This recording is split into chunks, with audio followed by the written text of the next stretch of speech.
What's up, y'all? It is June 28th. I didn't do one of these yesterday.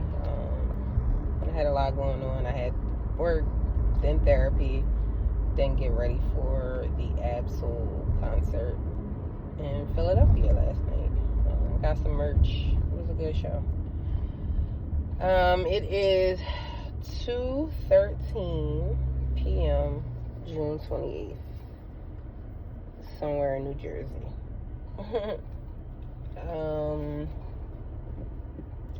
We can talk about last night. Ab-Soul, his album Herbert. Last year, so it came out in December. It was like a late drop or whatever. But I had said after like a full days of listening that this is probably my album of the year. And it was too late for Grammy consideration for last year, which plays a part, because you're not competing with Kendrick, Drake. I honestly can't even remember who was in it. I think Nas, Tyler probably. Cool. So you will be competing for Grammy consideration, Grammys 2024, because it was a drop leak. It was a drop release, and I think you have until like October or something like that for you to get your submissions in. But I still, today, being June 28th, I still feel the same way. Herbert should be nominated for a Grammy. Last night's concert, it was a guy opening up, Fresh. He was okay. I've seen, how you go to like concerts and they have the opening and you're like, why? How? The guy last night, he was good. His name was Fresh. Then Ab came on,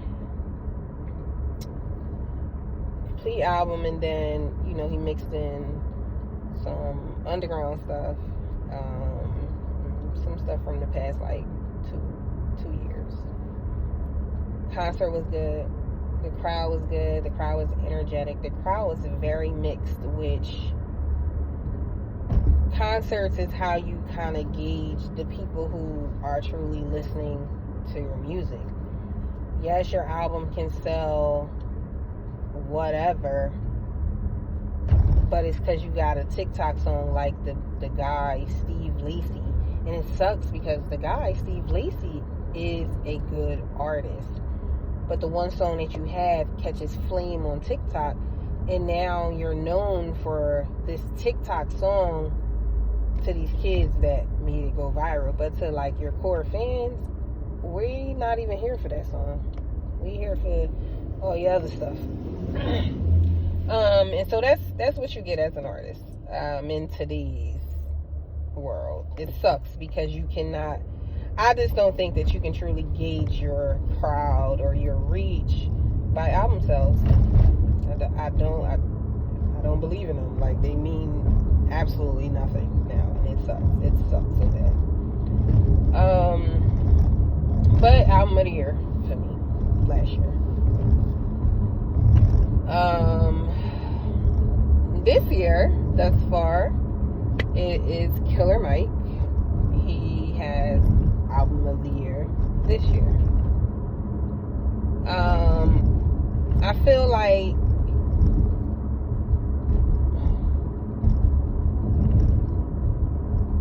the more personable an artist is in the art in which they're giving you, the better of body of work it will be, I guess. If some body of work, some people only have one body of work. We can say Lauryn Hill. The youngins will say Cardi B. Put out one album. Lauryn Hill was able to put out one album, tour, win Grammys, all that. Lauryn Hill won all them Grammys. Cardi B got all these accolades for that. I don't know why Cardi B couldn't just... Why she can't just put out one album? Why is that unacceptable for her? Well, we let Lauryn do it. Yes, Lauryn had songs with the Fugees. She'll pop up here and there with a verse or whatever, but Lauryn only has one album, and yes, she got killed for it, but it wasn't the end of the world. Like, it wasn't the end of the world. You just keep listening to that album, and as you get older and as the album grows on you, to me, it's like the better Lauryn Hill's album. Like, it is. I'm not sitting here comparing her album to Cardi B, but maybe it's going to be one album and that's it, and then over time it has to grow, and then the music, I guess we have to wait and see if it's like timeless. We don't know if something is timeless now because it's the here and the now,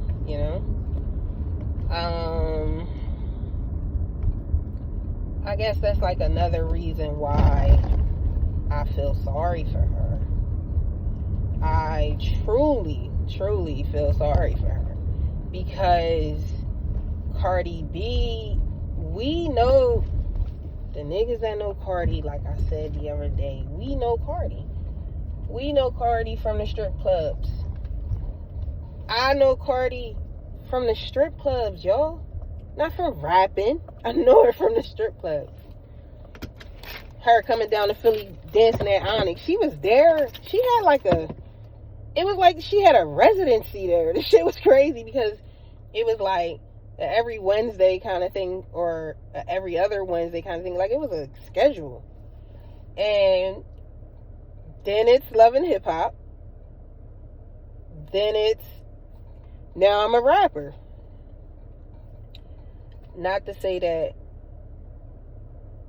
she wasn't good or nothing like that. She saw an opportunity. She did something that she really wanted to do. I feel like everybody that comes from New York and Philadelphia, like this area, everybody has written a verse. Everybody has thought about the idea of being a rapper. And we're back. Brief. So as I was saying, if you lived in this area, male or female, probably gay or straight, whatever, you've written a rhyme. See if you had it. It is what it is. So with Cardi B, it's, oh shit, I got this album. The shit went through the moon. I think what people underestimated is the draw of sex appeal. Skin color plays a role. But in Cardi B's situation, she's from here to Bronx, America, the melting pot and all that. But Cardi B really represent, yes, Puerto Rico will be represented, Dominican Republic will be represented, all them Hispanic countries. Cardi B was representing all of them, guys. And like, we gotta, like, whether she write her rhymes or not, it's just, we have to understand what Cardi B is representing. She's representing an entire world, like an entire culture. And then especially being Hispanic from New York, you have your Hispanic accent and you have your New York accent, and her figuring it the fuck out. And niggas seen that, and it's like, oh shit, okay, she opening us up to her culture. That song she had with Bad Bunny or whatever, that shit was, I listened to that shit. That shit was good. I don't know what they saying, but I feel the beat and I'm moving. Like, that's just what it is. So anyway, but sometimes I just feel sorry for her because Cardi B is truly just a girl. She just a girl from the Bronx, y'all. New York. Think about how y'all act, how we act out here. It's Cardi B and it's on TV live, and we keep saying in our brain, we like, yo, this bitch is ghetto. But she ghetto. Like, that's just, it is what it is. She ghetto. It is what it is, and you can't change that. And she's living her life out on TV for everybody to see. The people back then, yeah, we had to deal, y'all had to deal with social media, but not how these niggas have to deal with social media. I'm on Twitter and I gotta follow crazy things so that I have like a, not crazy, so that I have a balanced algorithm. So I'm following CNN and Fox News, following Nicki Minaj. I don't need to follow Cardi B because if I'm following Nicki Minaj, I'm going to already know what's going on in Cardi B's world. I'm sorry, that's just how the algorithm is. So when niggas is like, oh, you stalking me, you this, that, and the other, like if somebody don't like you, nah, sis, it's really not that. I like Nicki Minaj, and I also get all of the Cardi B information. It's just how the algorithm works. So I'm doing that. And then like local news, I follow the local news stations or whatever. And then a couple of rappers that I like. Killer Mike, Joe Budden Pod. Yeah. And it's the things that you see in social media is like, yo, how can y'all have all this hatred and this negativity, like these negative things to say about people that you've never seen a day in your life? Like, you've never seen them, you've never been around them, not in the media world or at an event. No, you ain't never been around them. Yo, you coming to the barbecue? I see how you act regular. You don't know these people, right? So Twitter is wild. Y'all think the comments on Instagram is bad. Whew. These people be getting tore up, and I'm just like, that's crazy, because in my mind, being an almost 40-year-old that was here before the internet and have grown up in the internet, it's, nigga, just put the phone down, turn it off, block. It ain't necessarily block, niggas, just turn your notifications off. That's it. Stop reading the comments. Right? It seems that easy, but it's different, I guess, for them. It's different for that age group. Yeah. So, whatever. Now,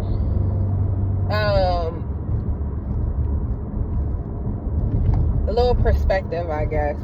The writers, we all watch BET, the joint the other day, the awards. The crazy thing is, I don't even remember people getting awards, honestly. I remember Coco Jones getting her award. I remember Lotto getting her award. I don't remember nobody else getting a fucking award. And I turned it off, like, after Busta performance. Then I didn't watch it no more. No, I seen Busta get his award. That was it. But whatever. They was alright. But we noticed that the writers are on strike. There's no writers on, the show. So there's no host, which is mind-boggling to me, how you couldn't hire a host that write their own stuff. That's crazy. A comedian. What are we doing, BT? But whatever.